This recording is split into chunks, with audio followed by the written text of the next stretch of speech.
Namaste, Dr. Bisht sir. Namaskar. Welcome to Mythic Society. Thank you very much. I'm always happy to visit this society. Thank you very much. We are indeed happy to have with us Dr. R.S. Bisht, a front-ranking archaeologist of Dolavira fame and recipient of Padma Shri Award in 2013. He will be sharing his 5 decades experience of archaeological romance, which we are sure will be guiding inspiration to all of us, especially to the younger generations. Dr. Ravindra Singh Bisht is an internationally acclaimed archaeologist and needs no introduction to the learned archaeological audience everywhere. He is former Joint Director General of ASI. Dr. Bisht has many important excavations to his credit. Banawali in Haryana, Chachar and Sarai Mound, Nalanda in Bihar, Semthan in Jammu and Kashmir, and Sangol in Punjab, and Dolavira in Gujarat. He organized and set up museums, organized exhibitions, and undertook conservation of monuments in Haryana, Bihar, Uttar Pradesh, Jammu and Kashmir, Punjab, and Gujarat. Dr. Bisht has authored about 5 books and edited 2 first scripts and published more than 30 research papers in national and international journals. He has delivered more than 50 prestigious memorial and endowment lectures. He had travelled extensively both in India and abroad on many archaeological missions, either leading Indian delegations or participating in international symposiums and seminars. Neither his superannuation nor his age ever got in the way of Bisht's quest for academic pursuits. To this day, his zeal for academics continue with the same vigor and he cultivated over decades. It was truly befitting of him to have been honoured by the Indian government with the civilian accolade Padma Shri in 2013 and Acharya Narendra Dev Alankar by Acharya Narendra Dev Shikshana Nidhi Evam Jnana Niyojan Ayog, Uttar Pradesh and Uttaranchal in 2013. Sir, a warm welcome to you on behalf of the Mythic Society, Thank you. Bengaluru and Archaeological Fraternity. Thank you very much. Thank you. And we are fortunate at the Mythic Society that Dr. Bisht has agreed for an interview, as already said, to explain his archaeological romance. And for that, Shri C.B. Patil ji, who is a renowned archaeologist, and Dr. G.B. Harish, a renowned literary figure, they will be participating in sharing his experience. Time perhaps after the classrooms in 83 when we were taking the classes for us for the Banawali excavation. Now I am fortunate to have and interact with few questionnaire which otherwise we would have put in the classrooms. Sir,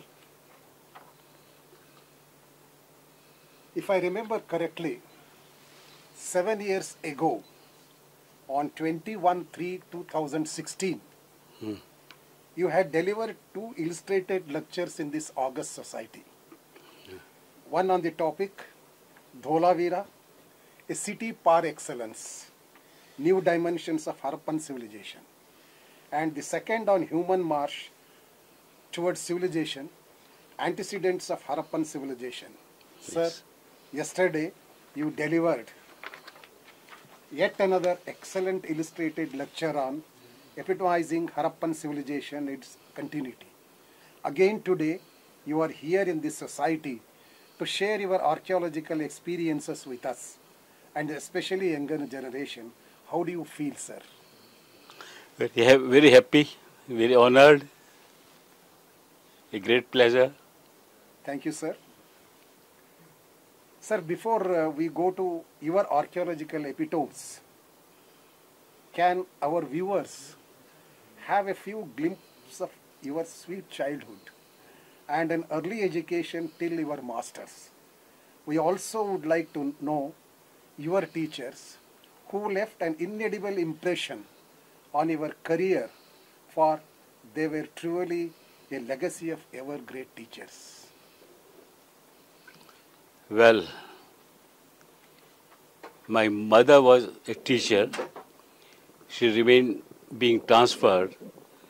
So I spent my childhood at many places. Meerut in UP, Almora, now in Uttarakhand, Bhavali in Uttarakhand, Bhimtal, my native place. After her death, we remained at Bhimtal only, where we have early education, and from there I did my matriculation and then went to Nainital to do my intermediate course, from where I was graduated also. After that I went to Lucknow University for MA. After passing out from there, I was selected for the Institute of Archaeology. Then there used to be only 10 students. 2, 3 were always from the department. The rest were selected from an interview. I was lucky enough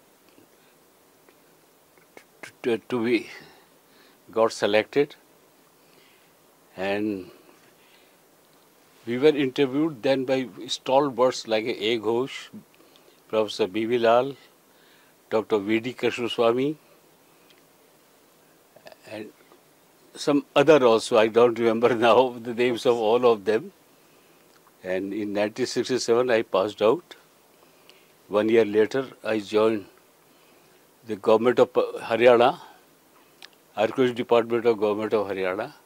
Sorry, Archaeology Department of Government of Punjab, where I excavated the famous multicultural site of Sanghol. Yes, sir. From there, I was still excavating there when I got selected by the Haryana Public Service Commission for the Department of Archaeology there. So I came to Haryana, then headquartered at Chandigarh, and served there from 72 to 77. And then in 1977, I joined the Archaeological Survey of India. That is the whole story before I joined the Archaeological Survey of India.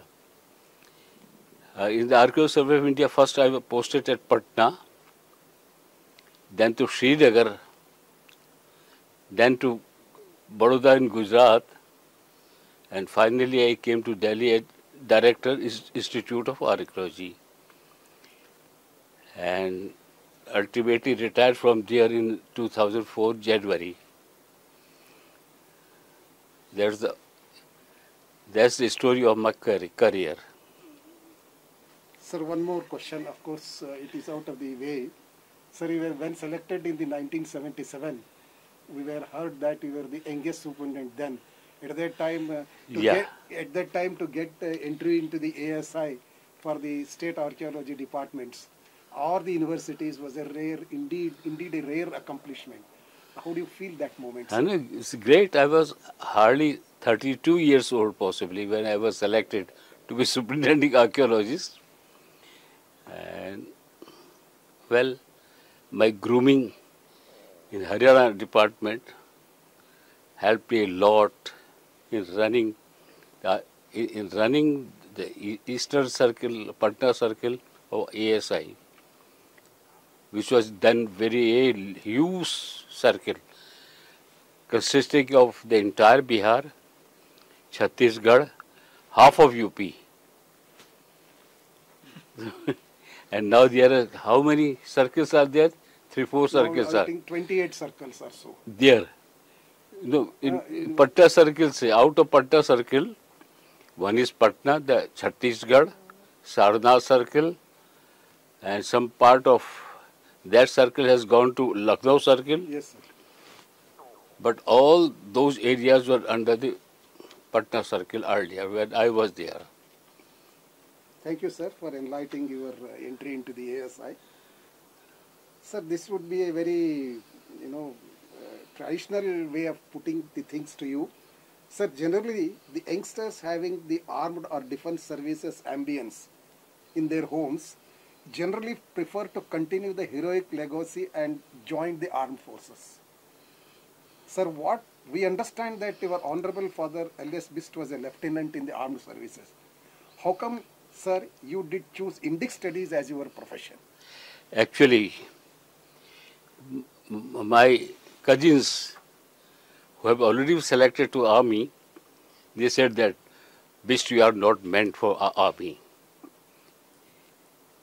You go to academic. They forcefully restricted me not joining army. Okay, sir. Okay. Okay, sir. So usually the people of this kind in the 1940s and 50s, 60s, they used to continue the legacy of their parents, whether it is in a business profession or teaching profession or armed forces. So rightly the destiny has made you to join the archaeological fraternity. We are lucky that you were there for us and now you have become a legendary. Sir, next question I would like to go for. After joining the Haryana Archaeological Department in 1972, immediately you excavated Banawali during 1974 to 1977. It must have been a thrilling dig and Harappan site considering the fewer opportunities then available for youngsters. How will you share those moments with all our audience? Actually, while excavating at Sangol, Mr. B.K. Thapar visited the site. He was very much impressed by my excavation. That's why it became very easy to get license for excavating Banawali.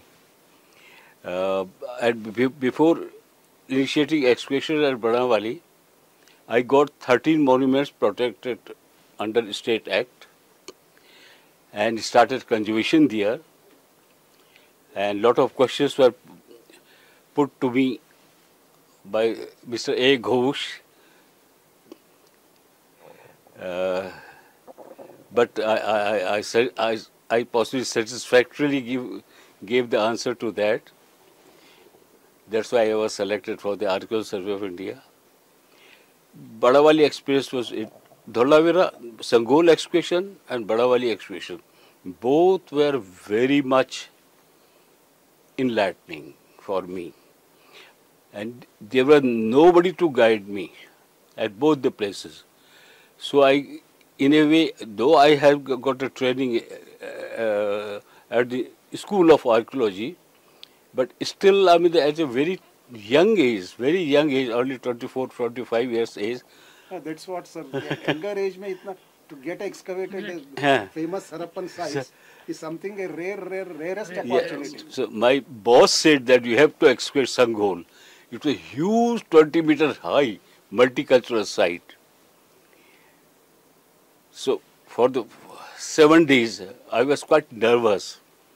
But then I became determined. I will excavate, then to excavate only. There are no other escape. So slowly, I think training at the Institute of Archaeology worked, but still the self-training is a great thing. The self-training was the best thing that I got at Sangol first and applied this same method at Banawali. Thank you, sir, for sharing those moments. Sir, when you joined the Archaeological Survey of India, you again excavated Banawali during 1983-84. If you remember, imparting the training to the students of archaeology was also a part of that curriculum. And I was lucky to be there in the camp under your guidance. And these excavations have put Banawali in a commendable position in the Harappan's dominion. What is Banawali's uniqueness in the Harappan legacy, sir? Well, Banawali stands apart in terms of planning, possibly among only two sites which I know has a different kind of town planning there. First Banawali and then lower town of Harappa. It was rather a large trapezium sort of thing. And inside there was a radial plan of streets, very in sharp contrast from the normal, usual, standardized planning of a city or town or village by the Harappans. It totally different kind of, and why it was, I mean, why it became so? Because the Harappan, where Harappas came, there was already a pre-Harappan culture was developing. They had a different kind of oval-shaped township or just say fortified thing. When Harappas came, they converted it into a citadel. So, and they follow almost the same plan with little modification here and there, the same plan of fortification for the citadel and for the outer lower town, they had their own planning.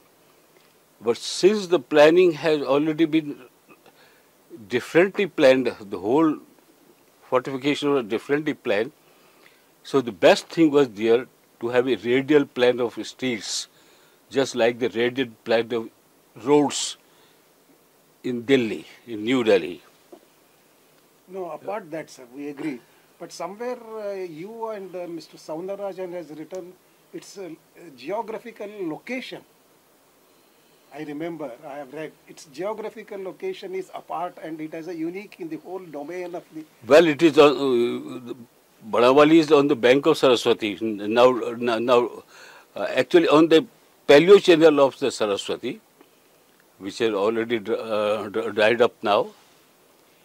But originally, it was on the bank of the Saraswati. That was the river system responsible for the establishment of pre-Harappan and Harappan and then the post-Harappan settlement there.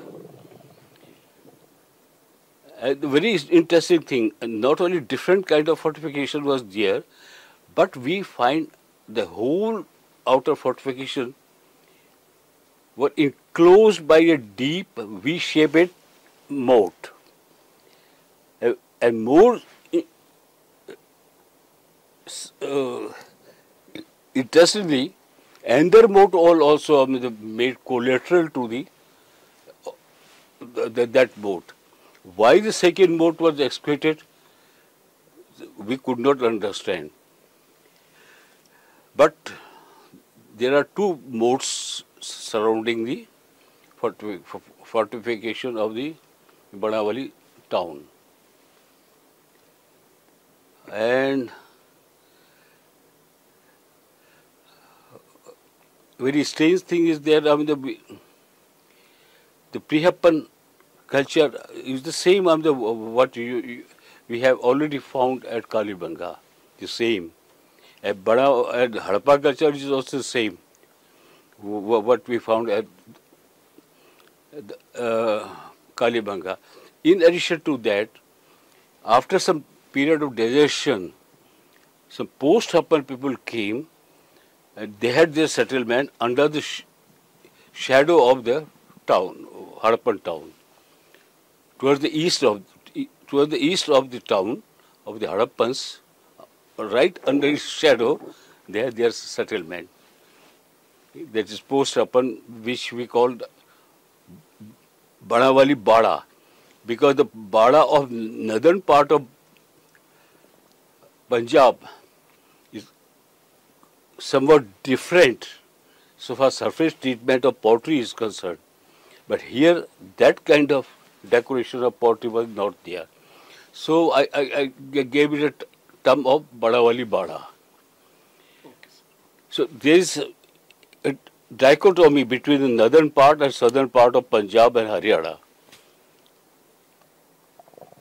And I believe that those Bada culture quite genetically related to the cemetery ash culture of Harappa. Okay, sir. Okay, sir. Thank you very much, sir. Of course, that would be a question which is very nearer to your heart. Perhaps the excavation at Dholavira, one of the largest Harappan settlement, was the most momentous and ambitious event in your archaeological journey. You excavated Dolavira for almost 13 seasons, bringing to light many firsts in Harappan civilization. Can you enlighten us in this regard in brief to our audience? Before coming to Dolavira, I would like to say that what interesting things we found at Banawali. A terracotta plough. Earlier, we were taught by Mr. Thapar and Lal that Harappans did not have a plough. They had simply some kind of mechanism to turn the soil and sow the seeds and all that, this and that. But luckily, we found a nice small model of clay model of plough. And we also luckily found a complete model of yoke. Yes, sir. And also fragments of the danda, Isha danda, that pole which connects the plough with the yoke. And the yoke could have been used for carts also. That is important discovery. Second important discovery was that we found two terracottas of the bulls seated back to back. The kind of Mauryan bulls we find in the Patna Museum, sitting back to back. And then we found a terracotta which I interpret as the Siamese twin. They are joined at the stomach like this, and having two heads and joined here and two legs below and in a broken condition. And in addition to that, from the middle level of Harappa culture, we found a lota type of vase of grey ware, thick grey ware, with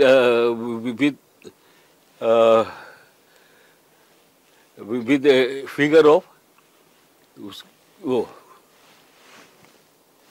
Mahish head. That was also very interesting. Those kind of Mahish heads were more popular on the pottery of the preceding culture.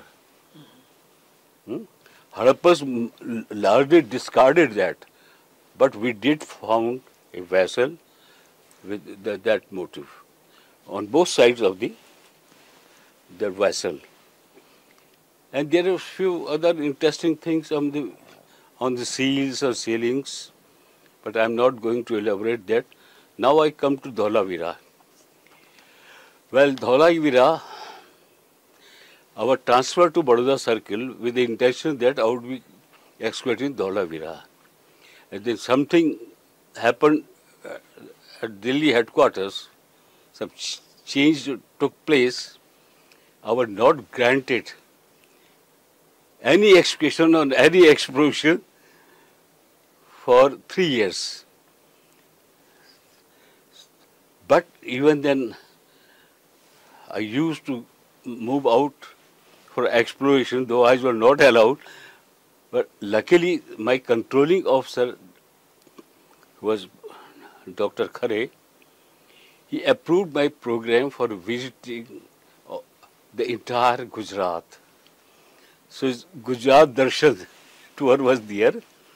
But in that course, I saw many monuments of Ahmedabad, Patan, and those things, Modhera and others. Then went to Surkotra and then Dholavira.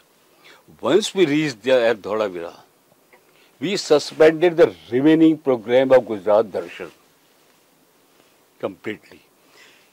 We found the site so important, though it was first discovered by Mr. J.P. Joshi when he was deputy superintending archaeologist. He said that it is a very large Harappan city having twin mounds. But when I came there, I saw there are not twin, but there are many mounds, smaller mounds, and there is an orientation also different. And my team went to the top of the mound, as usually archaeologists do. And I'm a different person. I never go to the top of the mound. First, I prefer to see the environs are all around. Then I noticed that there are unmistakable remains of outer fortification. Then followed by some compartmented areas. And then started the built-up area of the city. First was the citadel, having two parts, and then middle town, and in between was a sprawling open ground and an annexe also. Then I thought that it is tripartite settlement, having castle, citadel, middle town and lower town. Earlier the concept was the Harappans had twin mounds, citadel mound and lower town. But there we found a tripartite system. And in addition to that, there was some small knolls or small mounds. One of that was designated as annexe. And we thought that there should be some dams also. But we are not sure. We found the site was enclosed by monsoon torrents called Mansar and Manhar. Intentionally, Harappans chose that piece of land that is between the two monsoon channels. I thought that it should not be without any meaning. And later on it turned out to be that the open area between the outer fortification and the built-up area inside had many water reservoirs, being the integral part of town planning. And normally, such water reservoirs are normally outside the fortification. But there they are an integral part of the town planning.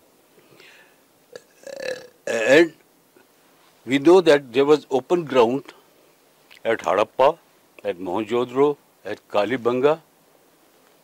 But it was never realized that, I think, never thought that it should also be excavated and determined, investigated what for the Harappans left this. The same kind of open ground we found between the middle town and the citadel. When we investigated that, we found later on in the lower area several floors, working floors of different periods floors. And then we collected lot of antiquities from there, indicate such archaeological remains indicating us that open ground, which has otherwise there are two gates also, one on the east, other on the west, was used for community gathering, possibly sports, bullock cart raids, races or races of men, because it is 283 meter. It will come out about 800 feet long. And on this side is a citadel, on that side is a middle town. And then we found that when I said lot of dancing and all those things were also took place there, because we found lot of street beads spread over there. Because if ladies or men are dancing with street beads, jewelry on their person, some of them are likely to be broken and being scattered on the ground. And then we found on each floor some post holes like this thing, indicating that that was converted into stalls also for traders. So I interpret it like this. I may be completely wrong, but taking analogy from the system in India, particularly North India, there are two Navratra. One in the Chaitra, or the other is Sharad. Sharad. And in Gujarat, from Sharad, their new year starts. And in the Rig Veda also, it seems that their new year starts from the Sharad. Because for the year, Sharad stands for the year also. Jivima Shardar Shatam, Shuryama Shardar Shatam. Nandiyena Sharada Shatam. हाँ, तो शरद और शरदस गर्भे मासो जभार या ववृद्ध, in the womb of Sharad, developed the 12 masas, months like that. So I feel that, I mean, if 9 days of the beginning of New Year is for merrymaking, Navratra, lot of Garba in Gujarat, Kali Puja in Bengal, in our part in UP, there were Ram Leela and all that. So lot of, I mean, such activities are taken place for 9 days. And it is a very interesting thing. I think it is a Indo-European system. In Kashmir it is a Nowruz. It is Persia also, it is called Nowruz. And in Europe earlier there was 9-day carnival. For 9 days carnival. That was the system possibly there. And after that some pause was there, and then it starts the Deepavali here on the Amavasya. Deepavali. After Deepavali, some trading season starts there. So in Navratri they made the merrymaking in the ground, and then repairs to their houses and all that. And finally the traders came there and have owned up different stalls for exchanging, for selling their commodities. And interestingly, after Diwali, military expeditions or trading season starts in India. Military expeditions were also started the later part of Sarada.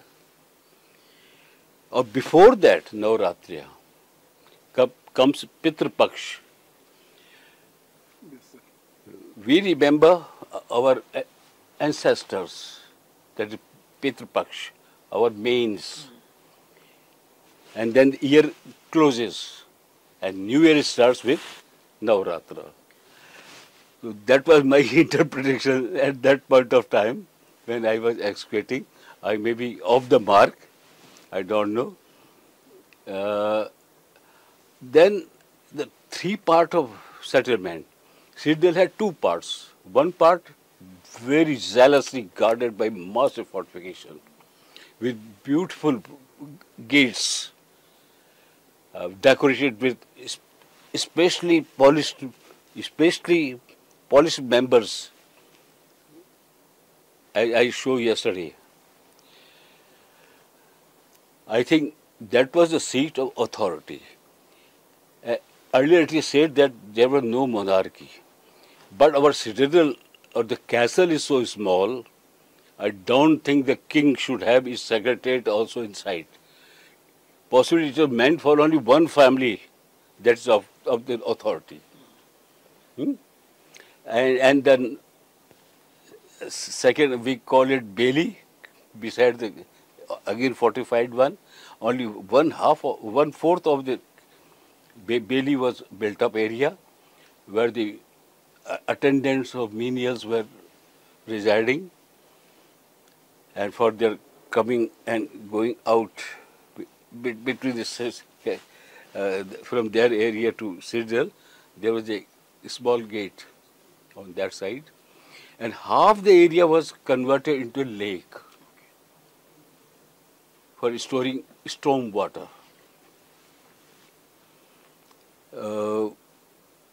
And Middletown was again a fortified one. Very interestingly, as I said yesterday, the different kind of planning of citadel, a different kind of planning of Middletown, possibly correspond to the system that we find in our architectural treatises, that 5:4 ratio for the king, or 5:6 ratio for the generalissimo ministers and all that. And lower town was meant for the common man. Annexe was also the earlier part in Annexe was were the stories for the stage during the stage 3, but later on it was abandoned in classical Harappan period. Only late Harappan came to occupy that, were very flimsily. Or amazing storm water management system, storing them in a series of reservoir connected with each other. That is also very unique feature that goes with the Harappan for the first time.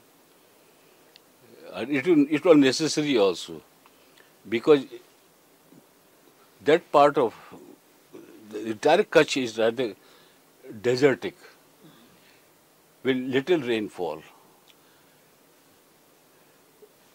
So, and groundwater was brackish and saline. No other natural source of water there.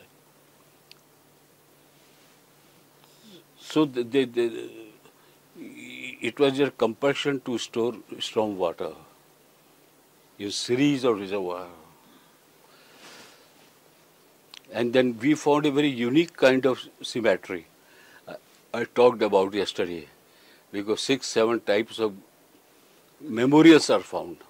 Actually, cemetery does not contain graves for the dead, but there are memorials for the dead, because skeletons are not found there, except one.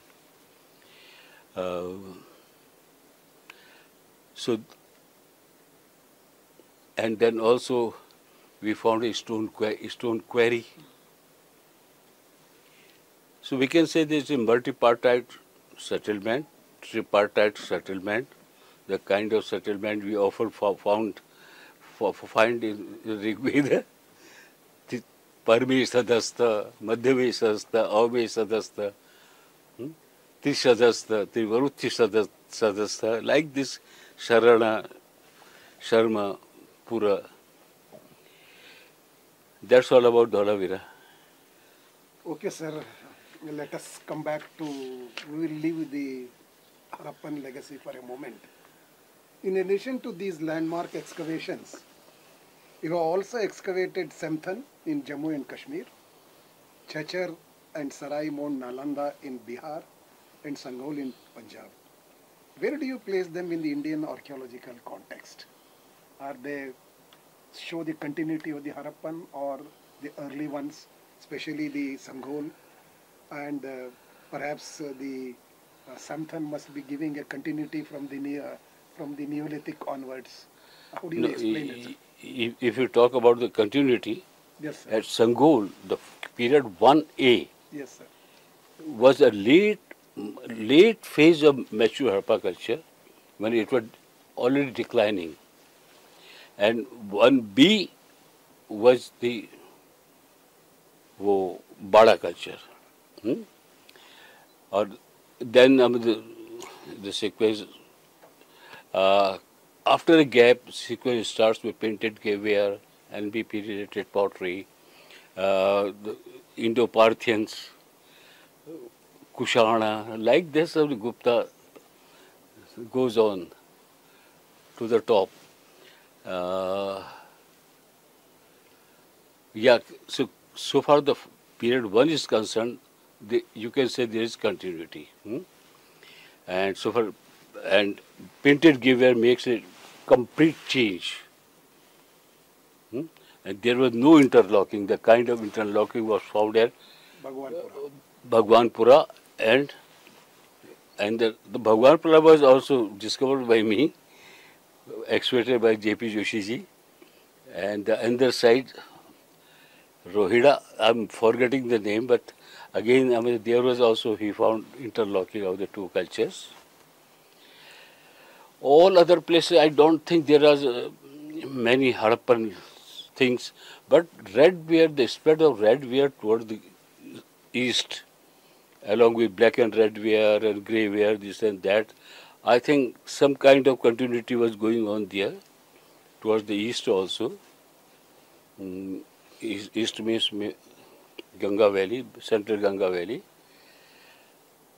Otherwise, archaeologically, we don't find that kind of continuity. Okay, sir. Okay, sir. So this. So far Churchill is concerned, yeah, it starts with Neolithic, and then Chalcolithic, and the Iron Age, and the upper NBP related period. Some Shunga deposit was there, and the Kushan deposits were there. That's all. But other parts of Cheshire had a lot of Gupta material also. A lot of NBP related material also. We did not find that much in our stratigraphy. It was a very small excavation, very small excavation. So far Samthan is concerned in Kashmir, we could establish that in the first period 1, that starts with iron, there are certain shapes and some pottery that is very close to the Harappan ware. That is what we wanted to know, sir. But otherwise, grey ware is also there. Painted grey ware, well, not painted grey ware was not there, grey ware was there. After that was NBP related pottery was there. So some kind of continuity was also there. So far Sarai Mound is concerned, the excavation was done by my predecessor, Dr. V.N. Mishra. V.K. Mishra. Vijayakant Mishra. And he found an inscription also in which there was description that a temple was made there in the 7th century by a king who belonged to a dynasty which was unknown. For the first time from that Shila Lekha, that genealogy came to light. I'm forgetting name of the king, either Bhaskar Verma, or I don't remember, correctly don't remember that name. The inscriptions said that 70 hasta image was made of copper. And Vain Sang has seen that. He repeated the same thing in terms of height and in terms of being of copper. But it was not made of copper. It was made of stucco. Inside there was all kind of things were there, but outer layer was made of stucco. A beautiful standing figure of Buddha was standing there. We could find only the height up to the ankle.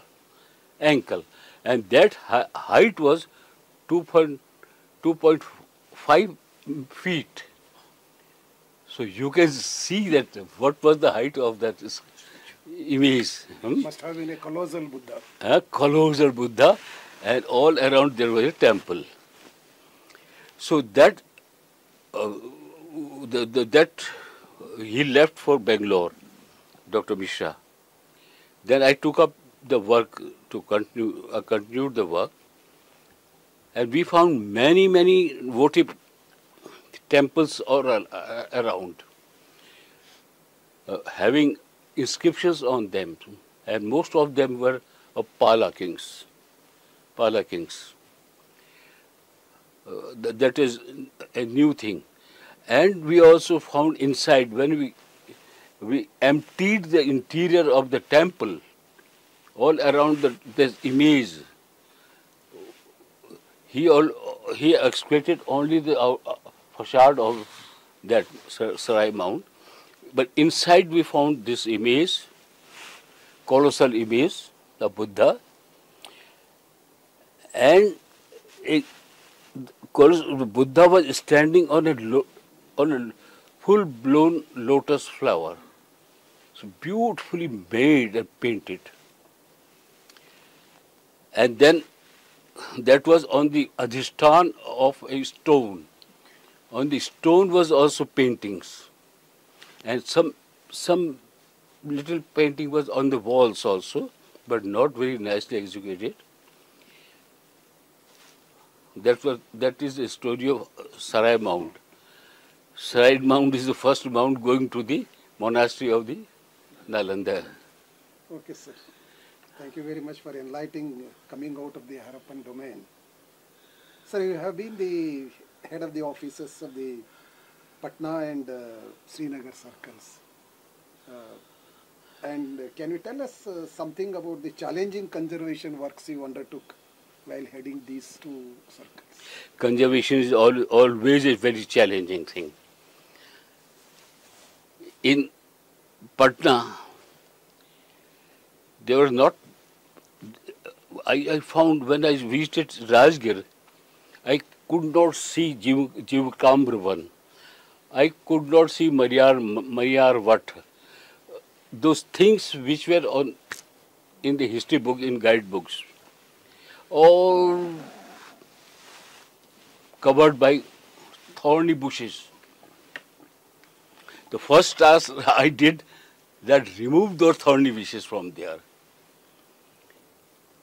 Jivkambravan was complete, and then we conserve it also. That was also very nice, small, nice work to be done very carefully.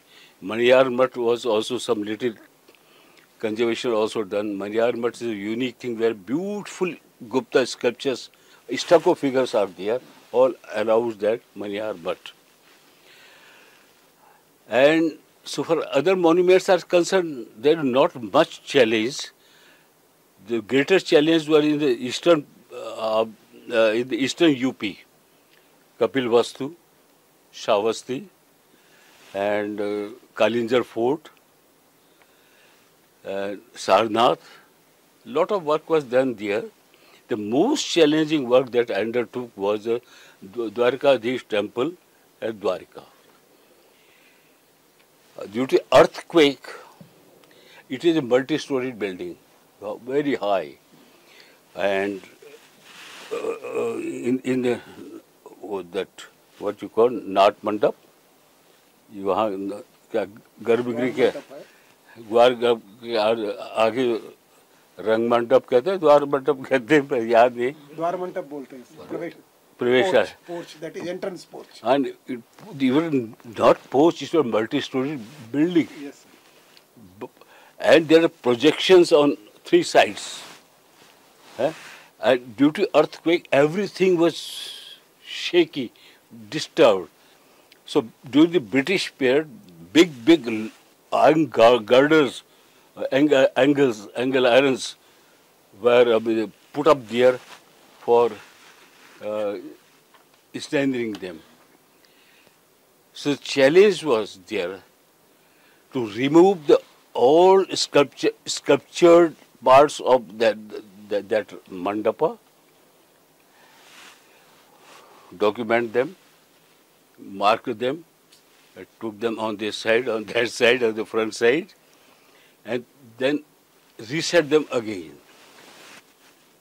That was the most challenging work there, and all iron things were removed. And now it is, when you visit it, you will find it in its pristine glory. Thank you very much, sir, for enlightening us the challenging work you took at Dwarka. So now I would like to take back still earlier to the Harappas, a subject which is very, very close to your heart, about the Vedic literature, which we were speaking and you have been championing for the last 3 decades or so. It is widely being realized, sir, that the Vedic literature, epics and Puranas manifest various facets of our cultural heritage with reflections in our archaeological investigations. Efforts have also been made to correlate their contents with the archaeological remains, especially the retrieved data from excavations. Say, for example, Alexander Cunningham tried to identify the places mentioned in the Buddhist Jatakas and stories, and Professor B.B. Lal to locate those mentioned in the epics. Mahabharata, Ramayana. Yes, sir. Both these scholars were successful too. Now, with your command over Vedic literature, especially Rig Veda, you have also tried with great amount of success to correlate Vedic literature with Harappan culture and its antecedents. Will you please elaborate about the outcome of your research in this regard? Well,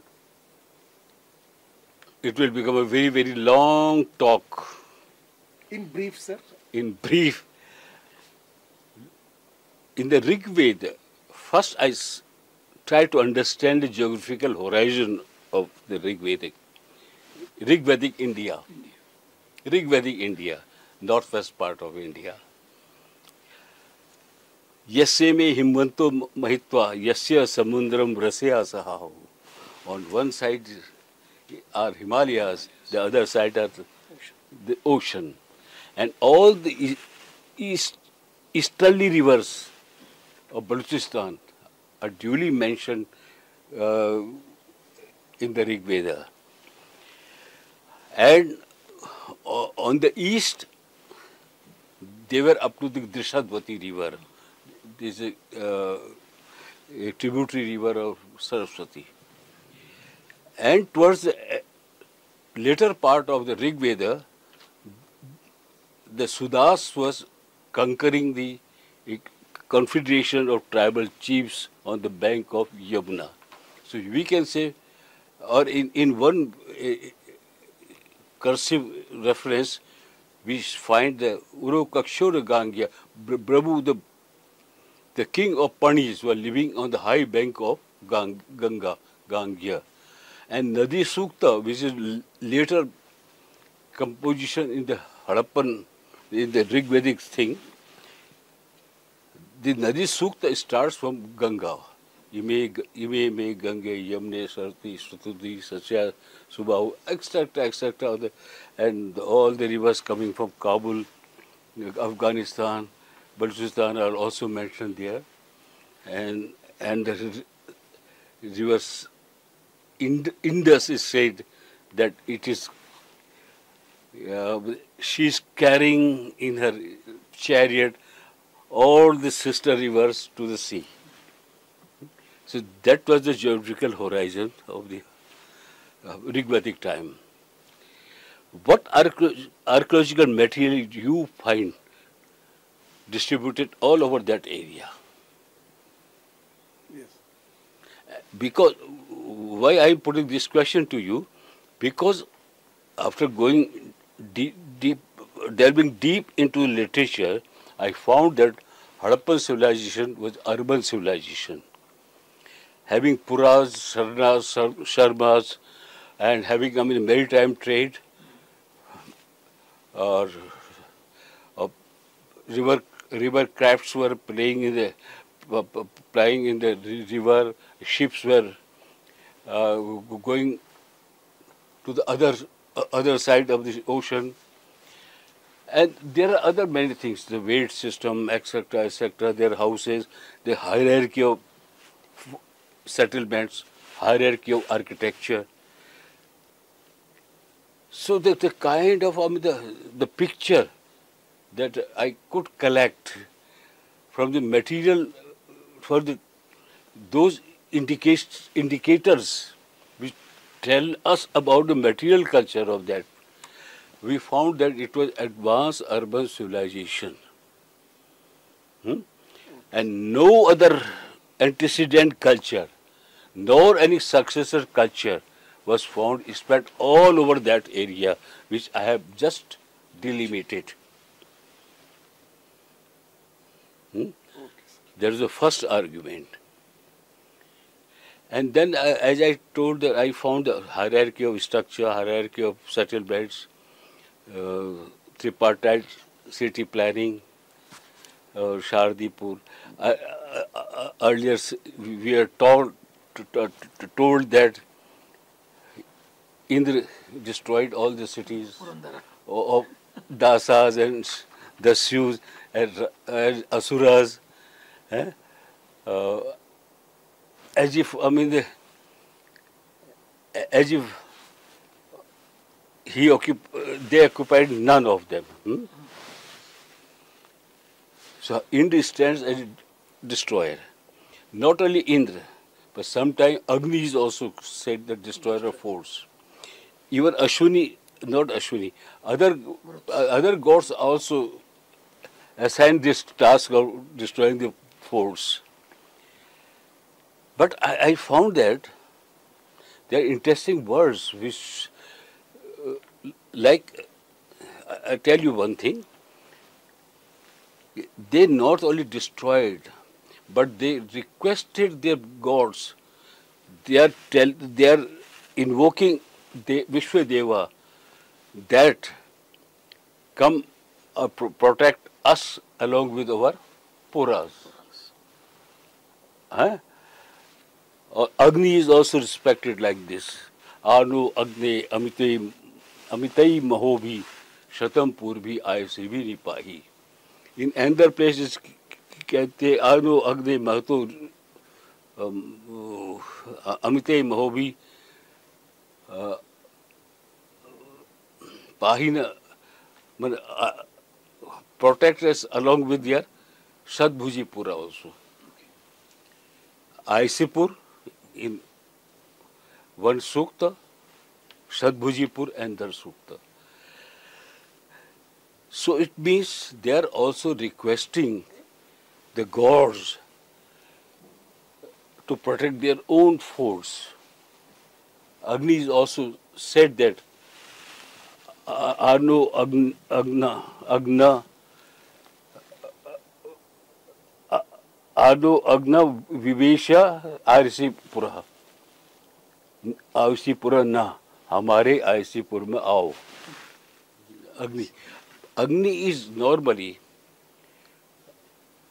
protector of iron force, where Indra was destroyer of the non-iron force. That is a very clear-cut thing. And what kind of force were there? Sometimes Tishadhasta, having three parts. Tridhatu, Tishadhasta, Trivaruthya Sharma. Mean having three parts, each enclosed by a fortification. Trivaruthya. Tridhatu means three parts. Trivaruthya means all by protected fortification walls. That's what we find at Dholavira also.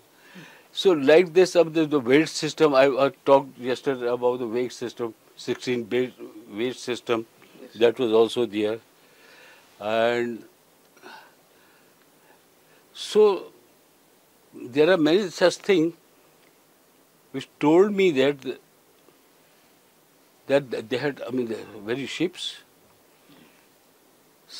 Akshuni Kumar were the presiding deities for the sea trade.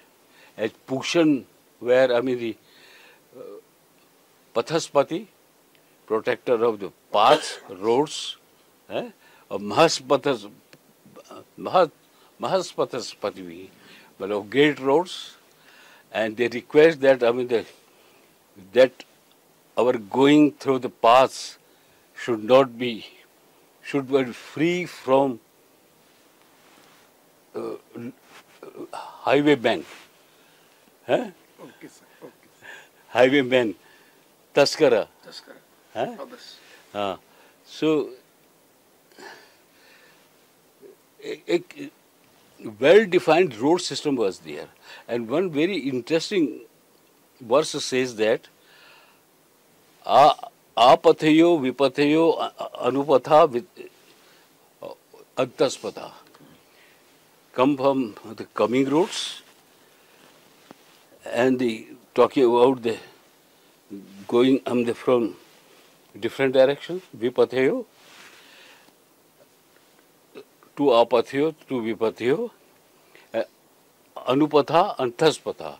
Anupatha means minor streets running along. Antaspatha means still smaller lanes taking you to the houses. That's what we found the Harappan planning system. This cannot be an open landscape. Apathayo, vipathayo, anupatha, antaspatha.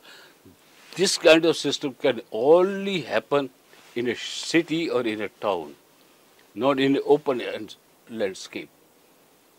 So like this, so many tidbits are there. And another thing, so far we do not know who are the authors of the Harappa culture. And we do not know what was the material culture of the Rigvedic people. What is the archaeological culture, material culture of the Rigvedic people? We do not know, sir. And who are the authors of Harappan culture? Both are Yaksha Prashnas, yawning before us. But if we say the Harappa or Rigvedic culture, not later Vedic, Rigvedic culture correspond to each other well.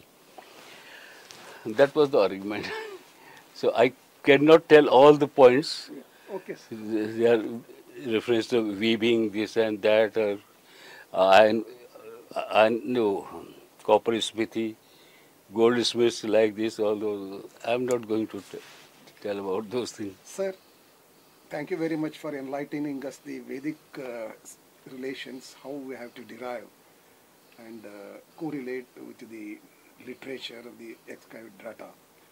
Now, the above said efforts are mainly focused on the areas stretching from the Indian northwest borderlands through Gangetic belt up to Bihar, Bengal. In Maharashtra and Andhra, efforts have been made to correlate Puranic accounts with the Shatavahanas, and in Tamil Nadu to view megaliths and early rulers against the evidence of the Sangam literature. Do you feel that there is a need to put in more efforts to look at every region in India in the background of the ancient literature, sir? Surely, it is, that will be, that's the duty of the archaeologists to do that. As we know that from the later Vedic literature, that a system that was growing there in northwest India was expanding towards east, expanding towards the southeast. That's how, the post-Harappan times, the cultures were moving there. And so far Ganga plain is concerned, central Ganga plain. Upper Ganga plain is very less investigated for that point of view. Central Ganga plain, lot of work has been done by the Allahabad University under the stewardship of Dr. G.R. Sharma, Professor D.R. Sharma. He has given a very good cultural sequence. And again, some work has been done by Rakesh Tiwari also, that fill up the gaps here and there, small gaps. So we find that is from Neolithic period, how the culture was slowly growing, making pottery, then agriculture, agriculture, rice and this, that, and a system was, when a different kind of system was developing in the West. The best account of this given by the Mehergarh. And so the best account of the Ganga plain has been given by that area which is near Kanpur, Allahabad and further east, that how from the Neolithic, Microlithic to Neolithic, from Neolithic to settled life evolved. Almost simultaneously, but in different geographical horizon, different cultural processes, different environmental situations, but unrelated to each other. So for Bengal is concerned, so this kind of development starts later on. As you said that some Satvahan period is also a very glorious period. There are a lot of Puranas were written during that period. Although Purana writing continued later on also. But Satvahan was really a very golden period for the Deccan. Or Kshatrapas were in Gujarat. Two very formidable powers. और ये सातवाहन में तो there was conflict between the Kshatrapas and Satvahanas, particularly during the time of Rudradaman. We do not know where his capital was, but his very important inscription is that Junagadh has been found, where the Sudarshan Lake that was originally made by Ashok, by Chandragupta Maurya, as that inscription, Rudradaman inscription says. And that lake was provided with canals by Ashoka, had become Durdarshan. Sudarshan Lake became Durdarshan. So that was repaired during the time of the Rudradaman, and it again destroyed during the Gupta period. Then during the Samudragupta's period, it was again restored. And Chakradhar Swami's temple was also constructed there. तो ये सारा कुछ और इस तरह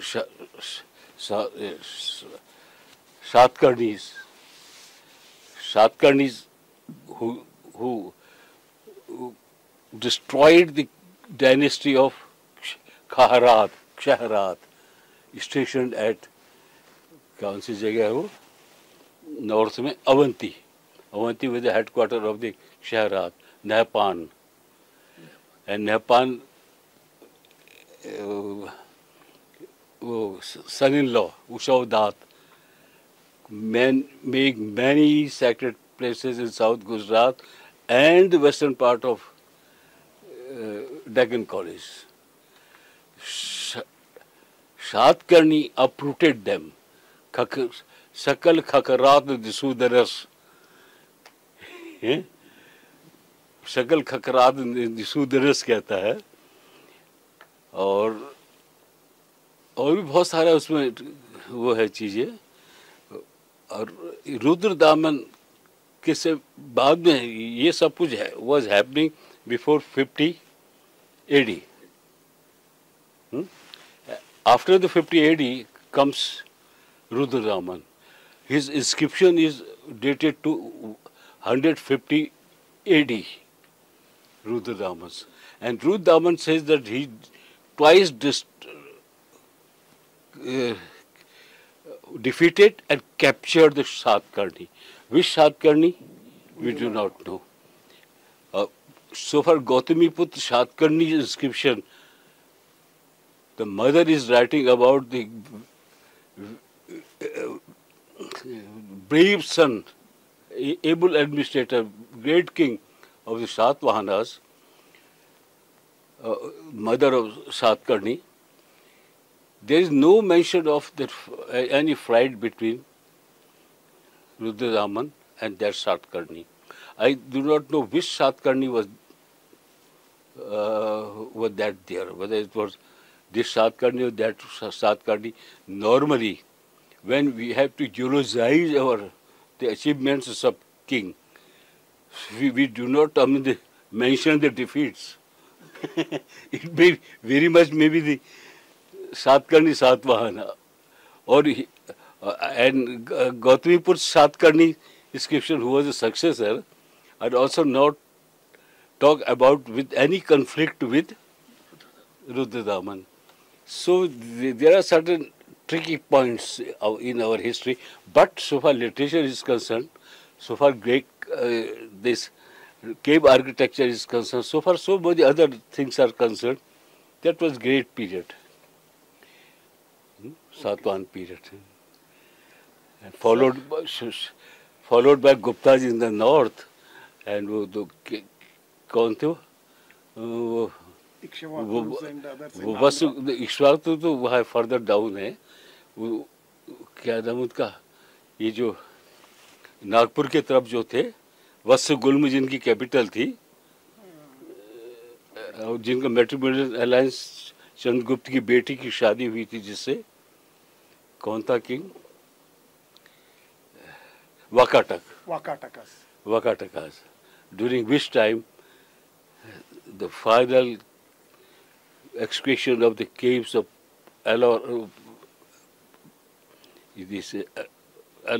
Ajanta was completed. Harishena का inscription है ना, उसके हरिशेन का इंस्क्रिप्शन बहुत बड़ा संस्कृत का. Sir, are you satisfied with what our archaeological fraternity is doing in respect of comparing ancient literature to unraveling past? What is your advice to the youngsters in this regard, to specially compare and correlate the ancient literature with the archaeology, and your advice? History and archaeology should not be different disciplines. There should be proper wedding between the two. Proper marriage should take place. Because archaeology gives a material culture, and I mean the literature and inscriptions give the other things. Huh? So there should be cohesion of the both. Archaeology without correction to or regard to history is like a widow. Okay, sir. Thank you. Indian But it applies to South India also. Okay. It applies to South India also. कम से कम एक संगम literature is there, and we know that how, to what extent the Mauryan Empire was there during Ashok's, Chandragupta or Ashok's period, and their relations with other countries in the south, and even Atamparni, Ceylon tak. Choda, Pada, Sati, Puto, Ketal, Puto, Atamparni, up to Tamraparni, Sri Lanka tak unke correction the, political relationship thi. Those were not conquered areas, but political diplomacy was there.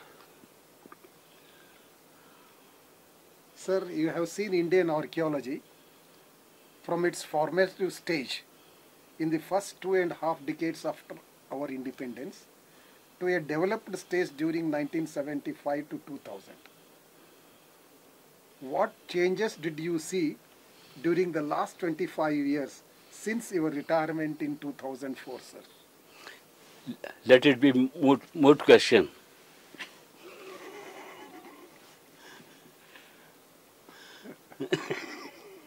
Okay, sir. Indian archaeology now is perhaps not exactly what you have seen and nourished. Its perception has changed. In this changed situation, what advice and message do you wish to convey to our youngsters? There are competent persons to look after themselves. What to say? No, sir, you have to advise us. No advice. Okay, sir. कुपात्र को अपना मत का दान भी नहीं करना चाहिए, है सुपात्र को भी तभी करना चाहिए ना। मैंने कुछ कहा तो it falls into deaf ear, तो फायदा क्या? Sir, one final question, sir. You have been associated with many learned and academic institutions in both India and abroad. Sir, you are well acquainted with the Mythic Society's mega project, History and Culture of Bharata series, and you are on the advisory board of the project also. What is your opinion about the first volume dealing with the prehistoric foundations of Bharata? Wonderful, wonderful. But I could not fulfill my duties. I have to write on the proto-historic chapter on that, and also about on the culmination of temple architecture. I find that 11th century, early part of 11th century, saw the culmination of temple architecture. That's a temple, Lingaraj temple there, और ये खजुराहो का Parshvanath temple, और दूसरा कौन सा है, खैर Udayeshwar temple और Parmar period, and Raja Cholas Vriddheshwar temple, Martand is quite early, much early before that. You will find the best example of temple architecture और वो वहाँ का रानी की वाव Patan, Rudra Mahalaya destroyed by the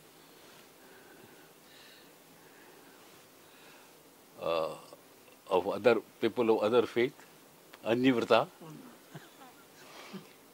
So, but you find the culmination of temple architecture. उसके बाद there was completion of making a temple higher and higher and broader and broader. But for that, their engineering capacity was not enough, not adequate.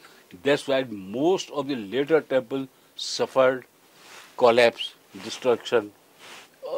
Like Kodarak is the best example of that.